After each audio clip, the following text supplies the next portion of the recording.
Good morning प्यारे बच्चों।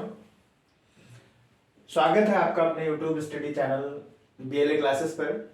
जैसा कि हमने कल कहा था कि कल से हम क्लासेस को स्टार्ट करेंगे।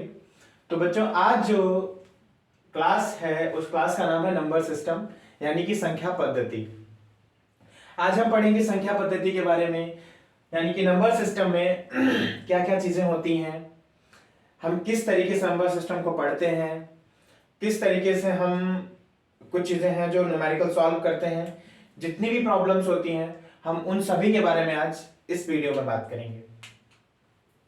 पहला जो टॉपिक है, या हम इसको क्या है कि कुछ की पॉइंट्स में समझेंगे कि जैसे कि पहला है अंक, दूसरा है कि संख्याओं को लिखने व पढ़ने की कौन कौन सी प्रणालियां होती हैं, तीसरा है रोमन प्रणाली के कुछ नियम। अब जैसे क्या हिंदू अरेबिक जो प्रणाली है उसके कुछ नियम है, अंतरराष्ट्रीय प्रणाली है उसके कुछ नियम है, तो इसी तरीके से क्या है जो आपकी रोमन प्रणाली है उसके भी अपने कुछ नियम हैं। फिर है पूर्ववर्ती व उत्तरवर्ती संख्या, और फिर है स्थानीय मान व जातीय मान निकालना। हम जैसे एक संख्या है हमारे पास और हमें उस संख्या का स्थानीय मान और जातीय मान निकालना है। अगला है फिर संख्याओं के प्रकार, क्योंकि संख्या कोई एक तरीके की नहीं होती है। सम संख्या, विषम संख्या, भाज्य संख्या, अभाज्य संख्या, प्राकृतिक संख्याएं, पूर्ण संख्या, तो संख्याएं भी कई प्रकार की हैं। और उसके बाद जो बात करेंगे हम इंपॉर्टेंट फार्मूलाज की बात करेंगे। ठीक है, तो हमने कुछ जो नोट्स बनाए थे हम पॉइंट टू पॉइंट पढ़ाने के लिए नोट्स से पढ़ाएंगे, क्योंकि जिससे कि हम पॉइंट टू पॉइंट ही पढ़ा सके, हम कोई चीज से मिसगाइड ना हो जाए। ठीक है, तो जो पहला है हमारा से बोलते हैं अंक। ठीक है, तो आपको भी पता है कि 0 to 9, यानी कि 0 से लेकर 9 तक, 0 से लेकर 9 तक, 0 1 2 3 4 5 6 7 8 9 जितनी भी ये गिनतियां हैं, ये सब क्या होते हैं आपके, ये सब जो होते हैं आपके अंक होते हैं। ठीक है, दूसरा जो है, दूसरा टॉपिक है कि संख्याओं को पढ़ने व लिखने की प्रणाली। संख्याओं को पढ़ने व लिखने की कुछ प्रणालियां हैं। तो पहली जो है वो है हिंदू अरेबिक प्रणाली।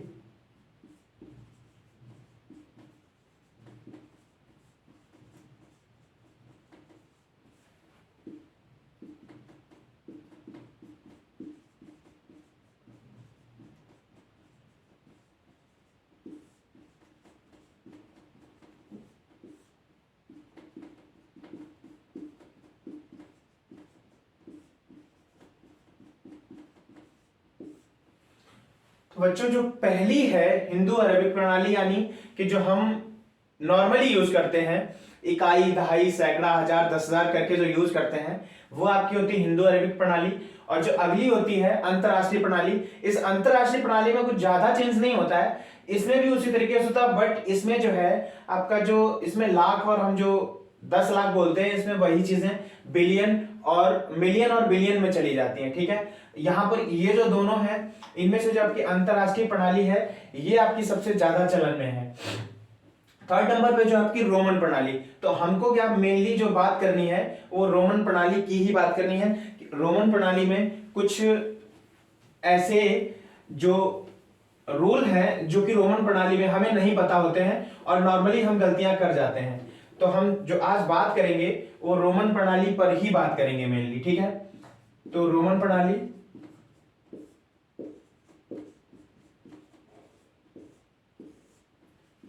रोमन प्रणाली पे जो पहला जो है, पहला जो रूल होता है रोमन प्रणाली का, वो होता है कि किसी भी संख्या को, जैसे आपको मान लो 40 लिखना है। ठीक है, तो आपको पता है 30 लिखने के लिए हम क्या करते हैं, 30 को लिखने के लिए हम 3 बार x को लिख देते हैं, तो ये क्या लिख जाता है, ये 30 लिख जाता है। लेकिन अगर अब हम इसी तरीके से किसी से बोले कि आप 40 लिख दो, तो 40 लिखने के लिए वो क्या करेगा, सिंपल सी बात बोलेगा, जब 30 को ऐसे लिखा था, 40 को लिखने के लिए हम क्या करेंगे, 4 बार x को लिख देंगे, यानी कि 10 10 10 10, यानी कि 10 को 4 टाइम्स जब आप लिखेंगे तो क्या हो जाएगा, 40 हो जाएगा। लेकिन क्या है, ये चीज जो है, ये चीज आपकी गलत है कि 10 को आप अगर 40 को अगर आप ऐसे लिखना चाहेंगे तो ये क्या है, ये आपका गलत हो जाता है।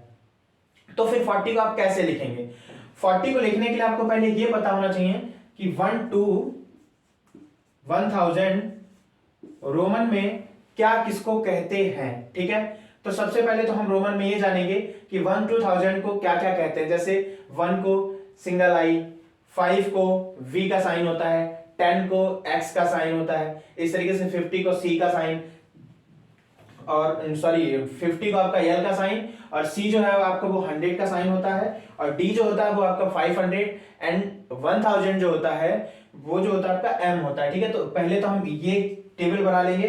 इस टेबल को बनाने के बाद फिर हम आपको रोमन अंक प्रणाली में जितने भी नियम होते हैं, 2 से 3 नियम हैं, उन तीनों नियम पे हम डिस्कस करेंगे, तब आपको अच्छे से चीजें समझ में आएंगी।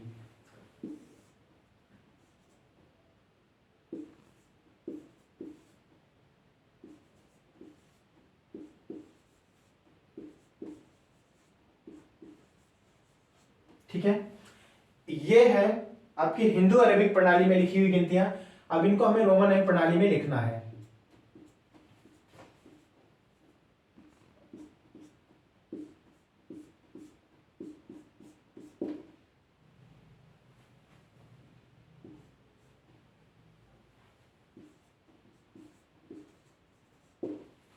ये जो है ये आपका हिंदू अरेबिक प्रणाली में लिखी हुई है, और ये जो है ये आपकी लिखी हुई है रोमन अंक प्रणाली में। अब हमको जो पहला हमने बताया था कि आपको अगर 40 लिखना है तो हम कैसे लिखेंगे, तो जैसे 40 लिखना है, मान लीजिए हमको 40 लिखना है, ठीक है।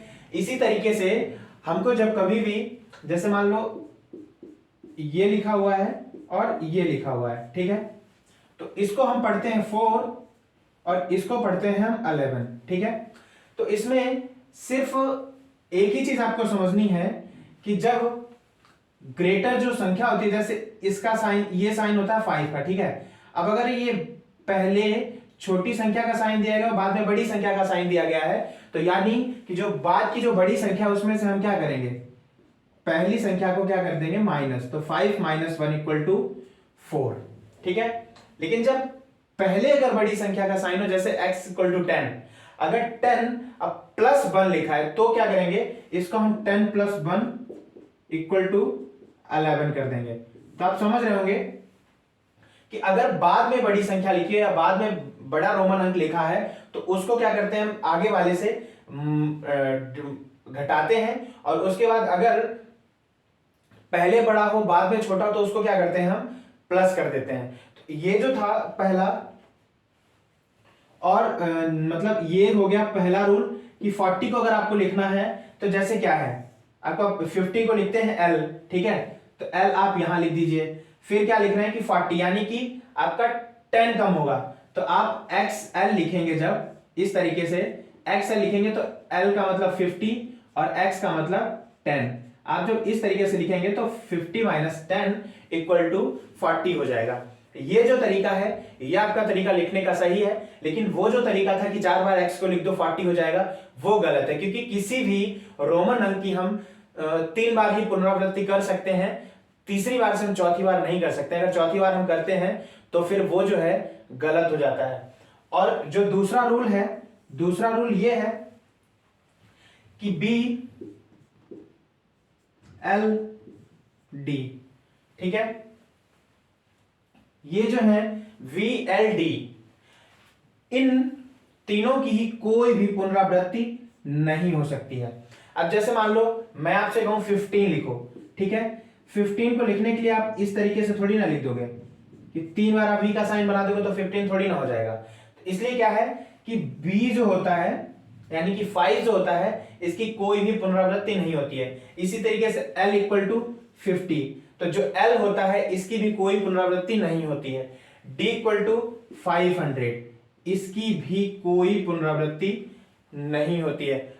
लर्न करने के लिए सबसे अच्छा है 5, 50 एंड 500। इन तीनों की आपको ऐसे लर्न करना है कि 5 एंड 50 एंड 500, इन तीनों की ही कोई भी पुनरावृत्ति नहीं हो सकती है। ठीक है, ये तो आपके 2 रूल हो गए रोमन अंक प्रणाली के, ये आपके 2 रूल हो गए। इसी में आपको हम तीसरा रूल अभी बताते हैं।